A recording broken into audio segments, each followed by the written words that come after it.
Shalom Bapak Ibu Saudara yang terkasih dalam Tuhan. Selamat bertemu kembali dalam ibadah kita walaupun masih secara online. Kita bersyukur bahwa beberapa waktu yang lalu pemerintah telah mengumumkan bahwa Surabaya sudah naik level PPKM. Dari yang awalnya level 4 ke level 3, sekarang level 2. Mal sudah dibuka, sekolah sudah mulai tatap muka, dan beberapa gereja pun sudah mengadakan ibadah tatap muka dengan beberapa persyaratan tertentu tanpa meninggalkan protokol kesehatan. Kita tetap berdoa agar kita semua dianugerahi kesehatan dan kekuatan untuk dapat menjalani hidup kita hari demi hari bersama dengan Tuhan. Jangan abaikan prokes, tetap tingkatkan imun tubuh dengan makan makanan bergizi, minum vitamin, berolahraga, dan tetap bersukacita dalam Tuhan. Karena firman Allah katakan, sukacita dalam Tuhan adalah kekuatan kita. Amin. Sebelum kita merenungkan firman Tuhan dalam ibadah kita pagi ini, marilah kita bersama-sama berdoa. Bapa di dalam surga, Allah yang kami sembah dalam nama Tuhan Yesus Kristus, kami mengucap syukur kepadamu Tuhan buat hari yang baru yang Tuhan sudah berikan kepada kami. Bapa, kami mengucap syukur kami boleh datang beribadah kepadamu. Biarlah Tuhan memberkati kami dengan hikmat untuk dapat mengerti apa yang Tuhan mau dalam kehidupan kami. Melalui firman Tuhan yang kami dengarkan, baik dalam persekutuan kami secara pribadi dengan Tuhan, maupun dalam ibadah-ibadah online seperti ini, kami boleh semakin bertumbuh dalam iman dan pengenalan akan Tuhan. Terima kasih Bapa di sorga, kami menyediakan hati kami, telinga kami, hidup kami untuk mendengarkan firman-Mu. Biarlah Tuhan, Engkau boleh menyampaikan kebenaran firman-Mu melalui hamba-Mu yang tidak dapat melakukan sesuatu sendiri tanpa Engkau Tuhan. Terima kasih Bapa di sorga, kami menyambut kebenaran firman-Mu di dalam nama Tuhan Yesus Kristus. Amin. Bapak Ibu Saudara yang kekasih dalam Tuhan, pagi ini saya mengajak kita untuk merenungkan satu kebenaran firman Tuhan yang ada di dalam Mazmur pasal 62. Seluruh pasal akan kita baca. Kita akan baca bersama-sama. Mazmur 62 ayat 1 sampai 13. Perikop ini berjudul Perasaan Tenang Dekat Allah. Untuk pemimpin biduan, menurut Yedutun, Mazmur Daud. Hanya dekat Allah saja aku tenang, daripadanya lah keselamatanku. Hanya dialah gunung batuku dan keselamatanku, kota bentengku, aku tidak akan goyah. Berapa lamakah kamu hendak menyerbu seseorang, hendak meremukkan dia, hai kamu sekalian, seperti terhadap dinding yang miring, terhadap tembok yang hendak roboh. Mereka hanya bermaksud menghempaskan dia dari kedudukannya yang tinggi. Mereka suka kepada dusta. Dengan mulutnya mereka memberkati, tetapi dalam hatinya mereka mengutuki. Selah. Hanya pada Allah saja kiranya aku tenang, sebab daripadanya lah harapanku. Hanya dialah gunung batuku dan keselamatanku, kota bentengku. Aku tidak akan goyah. Pada Allah ada keselamatanku dan kemuliaanku, gunung batu kekuatanku. Tempat perlindunganku ialah Allah. Percayalah kepadanya setiap waktu, hai umat.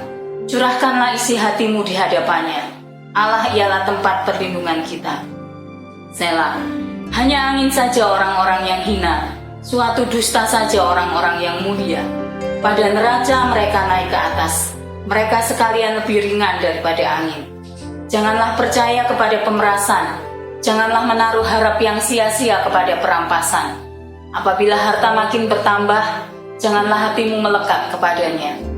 Satu kali Allah berfirman, dua hal yang aku dengar, bahwa kuasa dari Allah asalnya, dan daripadamu juga kasih setia ya Tuhan, sebab Engkau membalas setiap orang menurut perbuatannya. Amin. Saya percaya bahwa Bapak Ibu dan Saudara sekalian sudah sering merenungkan sendiri dalam persekutuan pribadi atau diajak para pendeta untuk merenungkan ayat-ayat di Mazmur pasal 62 ini. Bahkan pencipta lagu rohani menata lagu, menata nada sedemikian rupa sehingga ayat-ayat di dalam Mazmur 62 ini menjadi sebuah lagu yang indah. Jemaat pun sering menyanyikannya di dalam ibadah. Kita menghafalnya. Atau mungkin ketika kita diam-diam, kita sering rengeng-rengeng ya melakukannya dimanapun kita berada. Bapak Ibu Saudara, dari Mazmur pasal 62 ini kita akan belajar beberapa hal. Dari ayat yang kedua, yang pertama, saya akan baca kembali ayat yang kedua. Hanya dekat Allah saja aku tenang, daripadanya lah keselamatanku. Ayat ini mengajarkan kepada kita orang percaya bahwa perasaan tenang hanya dapat kita miliki bila kita dekat dengan Tuhan. Tetapi ketika saya membandingkan ayat ini dari versi King James, tertulis begini: Truly my soul waited upon God, from Him cometh my salvation. Kalau diartikan dalam bahasa Indonesia seperti ini kira-kira artinya: sesungguhnya jiwaku menantikan Tuhan, daripadanya datang keselamatanku. Terjemahan firman Allah yang hidup menuliskannya begini: Aku berdiam diri di hadapan Tuhan dan menantikan Dia untuk melepaskan aku, karena keselamatan datang dari Dia semata-mata. Mempelajari beberapa terjemahan yang ada, Bapak Ibu Saudara, kita mendapatkan pengertian bahwa Raja Daud berkata bahwa dia mendapatkan ketenangan ketika dia berdiam diri di hadapan Allah. Dia menantikan Allah. Di sana dia beroleh keselamatan dan pengharapan. Saya tidak mendapatkan penjelasan dari Alkitab pada saat apa Daud menuliskan Mazmur 62 ini. Tetapi seperti yang telah saya sampaikan dalam khotbah saya beberapa waktu yang lalu, hidup Daud bagaikan roller coaster setelah Nabi Samuel mengurapi dia untuk menjadi raja. Bukan kehormatan dan kepujian yang seketika dia dapatkan, tetapi perubahan yang mendatangkan persoalan dan berbagai masalah dalam hidupnya. Tapi hebatnya, justru dalam situasi dan kondisi yang begitu merepotkan hidupnya, Daud semakin beroleh pengertian-pengertian tentang Allah. Bapak Ibu Saudara, menghadapi situasi dan kondisi yang kita alami, entah di masa lalu, atau di masa ini, atau mungkin juga di masa-masa yang akan datang, marilah kita tetap bersikap tenang, berdiam diri di hadapan Allah dan menantikan Dia. Apa yang saya sampaikan ini bukan hal yang mudah, ngomong gampang ya, tetapi melakukannya untuk tetap tenang, berdiam diri dan menantikan Allah, itu sesuatu yang sulit untuk dilakukan. Seringkali sebagai umat Allah, kita itu rindu banget, kita pengen banget memiliki ketenangan yang sempurna di dalam badai sekalipun. Kita bebas dari hal-hal yang mengalihkan pandangan kita dari Allah. Kita pengen banget menerima firman Tuhan dengan ketaatan penuh dan menerima teguran Allah dengan legowo. Tapi seringkali yang terjadi adalah muncul perasaan-perasaan, pikiran-pikiran yang melawan iman dan pengertian kita akan firman Allah. Untuk itu Raja Daud berkata, kita harus berjuang untuk mengekang dan mengendalikan semuanya itu, perasaan-perasaan dan pikiran-pikiran yang tidak sejalan dengan firman Allah. Daud berkata, jadilah tenang, berdiam diri dan menantikan Tuhan. Ketenangan juga berarti penundukan diri kepada Allah, menerima semua janji Allah, menyediakan ruang bagi firman-Nya, sujud kepada kedaulatannya, dan menekan sungut-sungut ketidakpuasan dalam pikiran kita. Bersedia memikul kuk yang memang seharusnya kita pikul, dengan daya tahan yang kuat, tetapi dengan roh yang lemah lembut. Bapak Ibu Saudara, masih ingat apa yang Yesus katakan di Matius 11 ayat 28-29? Marilah kepadaku semua yang letih, lesu, dan berbeban berat. Aku akan memberi kelegaan kepadamu. Tuhan Yesus berkata bahwa aku ini lemah lembut. Dengan kelemah lembutan yang kita pelajari dari Tuhan Yesus, kita akan mampu menanggung kuk yang diletakkan di atas pundak kita. Dan lagi pula ketenangan akan memberikan kesempatan bagi Allah untuk bekerja dalam hidup kita. Saya pernah membaca bahwa ketika seseorang yang tidak bisa berenang tercebur ke air, sebaiknya orang itu bersikap tenang ketika ditolong oleh orang lain. Tapi yang sering terjadi adalah orang yang tidak bisa berenang ini jadi panik, dan menggerak-gerakkan kaki dan tangannya sedemikian rupa sampai merepotkan si penolong.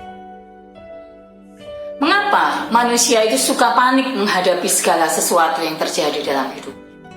Manusia seringkali mencoba berbagai cara untuk menyelamatkan hidupnya dari kesulitan. Bahkan tidak jarang, manusia mencari jalan yang endingnya berujung pada maut. Saya punya cerita Bapak Ibu Saudara tentang seorang tukang kayu yang bekerja di sebuah gudang gudang kayu begitu. Dia memotong kayu, memasrah, melakukan tugas-tugasnya dengan baik. Dia menggunakan arloji. Waktu dia melakukan salah satu pekerjaannya, arlojinya itu terjatuh. Dia berteriak kepada teman-temannya, "Tolong bantu aku cari arlojiku. Arlojiku ini pemberian istriku. Begitu berharga buat aku." Semua orang mencari di antara tumpukan-tumpukan bekas pasrahan kayu, tapi tidak ada yang bisa menemukannya. Sampai semua kelelahan dan kemudian mereka beristirahat untuk makan siang. Tiba-tiba ada seorang yang berkata, "Aku tahu di mana arlojimu." Dia cari di antara tumpukan pasrahan kayu, ketemu arlojinya. Si pemilik arloji bilang, "Kok bisa ya kamu menemukannya? Dari tadi kita mencari di antara tumpukan-tumpukan pasrahan kayu, tapi gak dapat." Si penemu ini berkata, ketika semua orang makan, keadaan menjadi hening, tenang. Dari sana terdengar suara tik tok, tik tok, tik tok. Nah, berarti arlojimu ada di sana dan aku menemukannya. Bapak Ibu Saudara, terkadang kita harus tenang dulu, diam dulu, tidak berkata apa-apa, tidak melakukan apa-apa, baru kita bisa mendengar suara Tuhan. Tapi bersikap tenang bukan berarti kita ya udah nyerah saja pada keadaan atau nasib. Katanya suruh tenang. Bukan begitu Bapak Ibu. Mengarahkan pandangan yang fokus pada Tuhan sebelum memutuskan untuk melakukan sesuatu adalah hal yang perlu kita lakukan ketika persoalan atau pergumulan hidup datang dalam hidup kita. Beberapa kali saya temukan bahwa Daud baru pergi berperang setelah berdoa dan bertanya kepada Tuhan, apakah memang Tuhan mengizinkannya untuk pergi berperang. Nanti Bapak Ibu Saudara bisa membacanya di rumah. Saya menuliskannya juga di ini yang Bapak Ibu bisa baca di 1 Samuel 23 ayat 2, 1 Samuel 30 ayat 8, 2 Samuel 2 ayat 1, 2 Samuel 5 ayat 19. Di ayat-ayat yang saya sebutkan ini, Daud melakukan apa yang dia harus lakukan setelah bertanya kepada Tuhan. Jadi kunci kemenangan Daud dalam menghadapi persoalan apapun dalam hidupnya, masalah kesulitan boleh datang, Daud merangkumnya di pasal 62 ini, yaitu ketika Daud menjadi tenang, berdiam diri dan menantikan Tuhan. Baru kemudian Daud bertindak melakukan bagiannya, berperang dan memperoleh kemenangan. Itu yang pertama. Bagian yang kedua yang bisa kita pelajari dari Mazmur pasal 62 ada di ayat 9. Kita membacanya. Ayat 9. Percayalah kepadanya setiap waktu, hai umat. Curahkanlah isi hatimu di hadapannya. Allah, ialah tempat perlindungan kita. Bapak Ibu Saudara, ungkapan setiap waktu berarti setiap waktu, dalam waktu terik panas matahari atau hujan, dalam waktu kemakmuran atau kesulitan, waktu kita bersuka cita atau mungkin berduka cita. Alkitab katakan percayalah kepadanya setiap waktu, curahkanlah isi hatimu di hadapannya. Orang-orang yang goyah dan menyerah pada perubahan karena kesulitan, itu adalah orang-orang yang kalah sebenarnya. Allah menguji kita anak-anaknya dengan kesulitan, tetapi kita diajar Daud untuk bertahan dalam kesulitan itu dengan ketetapan hati dan keberanian. Kita wajib menghormati Allah dengan mengingat bahwa dalam segala kesulitan kita, mau kecil, mau besar, Allah berkuasa atas urusan mati dan hidup kita. Terlalu sering kita menyimpan semua kesulitan kita dalam dada, dan itu menyesakkan dada kita, membuat batin kita pahit terhadap Allah. Daud memberikan nasihat yang sangat baik. Dia tidak punya nasihat yang lain. Dia memberikan nasihat yang sangat baik menurut saya, adalah dengan menyerahkan beban kita kepada Allah, mencurahkan seluruh isi hati kita kepadanya. Bapak Ibu sering temukan bukan, ketika beban hidup begitu menekan kita nggak dapat berdoa, kita nggak bisa berdoa, kita nggak bebas ngomong sama Allah. Tapi sebenarnya dalam ujian kita harus mencari penghiburan dengan merenungkan bahwa Allah lah penolong kita. Setelah menumpahkan isi hati kita kepadanya, kita membaca firman-Nya. Di sana ada jawaban. Ketika kita membaca firman, ada rema yang khusus ditujukan untuk kita. Itulah yang kedua yang bisa kita pelajari dari Mazmur pasal 62. Yang berikutnya, dari Mazmur pasal 62, kita akan baca ayat 12 dan 13 bagian A. Satu kali Allah berfirman, dua hal yang aku dengar, bahwa kuasa dari Allah asalnya, dan daripadamu juga kasih setia ya Tuhan. Dua ayat ini begitu membingungkan saya. Saya sering bertanya-tanya, mengapa ayat-ayat ini dimasukkan dalam Mazmur pasal 62? Apa sebenarnya hubungan antara perasaan tenang dekat Allah dengan dua hal yang Daud dengar ketika Allah berfirman? Tetapi ternyata kemudian Tuhan memberikan pengertian baru kepada saya, bahwa sebenarnya ketika kita tenang, kita baru bisa mendengar Allah berfirman. Ketika kita berdiam diri di hadapan Allah, kita baru bisa mendengarkan suara Allah. Dan di dalam suara Allah, di dalam firman Allah, ada dua hal yang perlu kita perhatikan. Bahwa kita memiliki Allah yang maha kuasa, tapi juga maha kasih. Menghadapi perubahan-perubahan dalam hidup, biasanya pikiran kita cenderung goyah, bahkan mungkin menggoyangkan iman percaya kita kepada Tuhan. Tapi Daud menunjukkan sebuah prinsip yang kuat, bahwa kita harus mengerti, kita harus mengetahui bahwa kita punya Allah yang maha kuasa. Allah ini konsisten pada dirinya sendiri.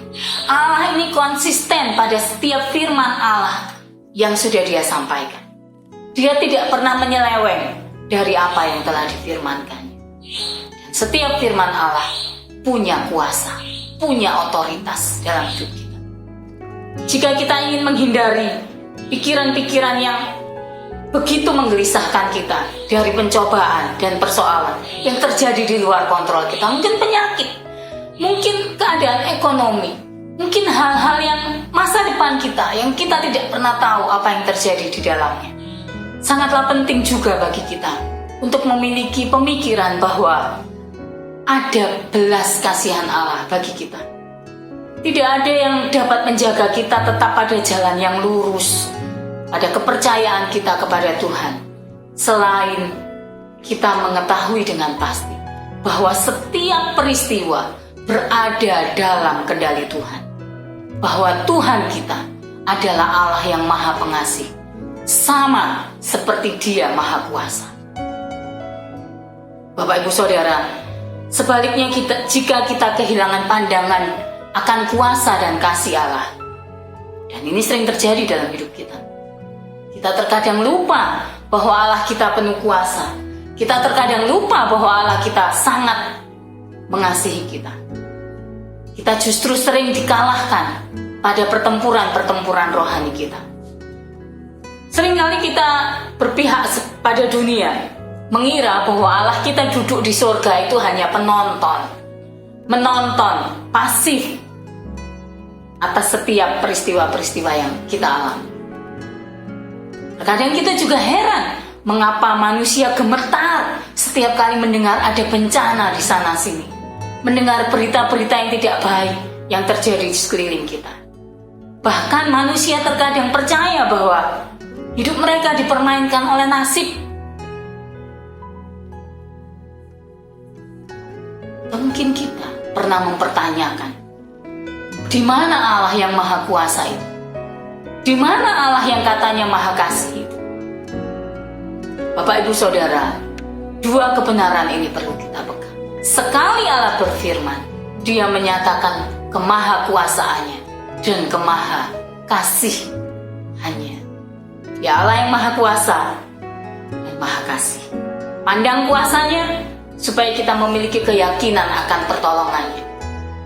Tapi kita juga yakin akan belas kasihannya, supaya kita tidak khawatir akan hidup kita. Bagian terakhir dari Mazmur 62 kita baca dalam ayat 13 bagian B. Bapak Ibu Saudara, begini bunyi firman Tuhan. Sebab Engkau membalas setiap orang menurut perbuatannya. Allah yang Maha Pengasih itu Allah yang membalaskan setiap orang sesuai dengan perbuatannya. Hal ini sejalan dengan apa yang disampaikan oleh Salomo dalam Pengkhotbah 12 ayat 14. Pengkhotbah 12 ayat 14. Karena Allah akan membawa setiap perbuatan ke pengadilan yang berlaku atas segala sesuatu yang tersembunyi, entah itu baik, entah itu jahat. Di sini, sang pemazmur dan penulis pengkhotbah dalam hal ini Salomo menyatakan bahwa Allah yang mengatur dunia ini berdasarkan providensianya akan menghakimi setiap manusia dengan adil. Jika kita memelihara penantian akan hal ini, keadilan Allah, efeknya akan sangat membuat kita lega. Karena kita tidak perlu membalas orang-orang yang berbuat jahat pada kita.